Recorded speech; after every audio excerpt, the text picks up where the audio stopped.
首先呢，就係我喺台灣嗰邊嘅新聞網站就講到咧，中國大陸嘅解放軍少將張紹忠先生就話：我們發射好多發射器，想和外星人交流。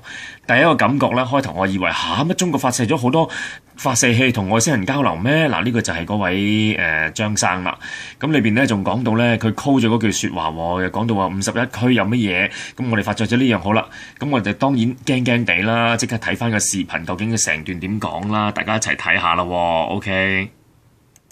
所以將來的話呢，外層空間呀、外空啊，有很多我們不知道的。美國51區啊，就是好多發現了好多小外星人，究竟有沒有外星人？我們和外星人之間怎麼樣去交流？我們發射了好多的航天器，包括現在扔到月球上的，這好多都是用很多的語言，中國包括什麼粵語啊、閩南語啊，好多普通話呀。有很多，還有什麼歌啊，還有什麼音樂呀，各種文字啊、圖像啊，各種表示我們人類美好願望的一些東西，那麼都是向深空進行廣播，希望外星人能夠聽到。但是霍金告訴全人類，你們呀，最好是別去招惹外星人啊！你真把他惹翻了之後，外星人跟我們打起來，那不是一個數量級。我淨係想講咧，哎呀，唔好幫我哋播廣告，熄咗佢先。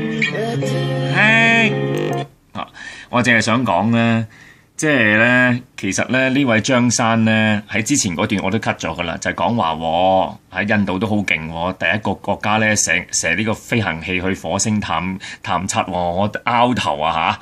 即係唔知6、7、80年代。呢個美國同蘇聯做嗰啲係咩嚟嘅咧？如果火星裏邊係第一個發射器飛上去，咁仲有一樣嘢就係咧，我諗頭先阿張生所講嗰個我們咧，就並唔係咧。以後就關注美國。食咗佢先，係並唔係咧講緊中國大陸啊，我們嘅意思，我相信佢嘅意思就係話我哋人類嘅意思啊，因為佢而家講到話入邊有粵語啊、閩南話啊，甚至有上海話㗎，有圖像音樂嗰個咧，係美國 NASA 射去嗰個 Voyager 嗰個啱啱喺上年先飛越太陽系嗰架飛船，太空飛船。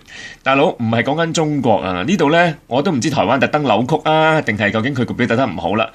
即係我們呢個字真係要諗清楚究竟係咩意思啦嚇！大家記住唔好誤會，並唔係中國大陸解放軍 send 咗個咩探測器出去揾外星人，而係講緊係幾十年前 NASA 射嗰架嚟嘅，大家唔好誤會啦！唉，台灣啲傳媒真係激死，完。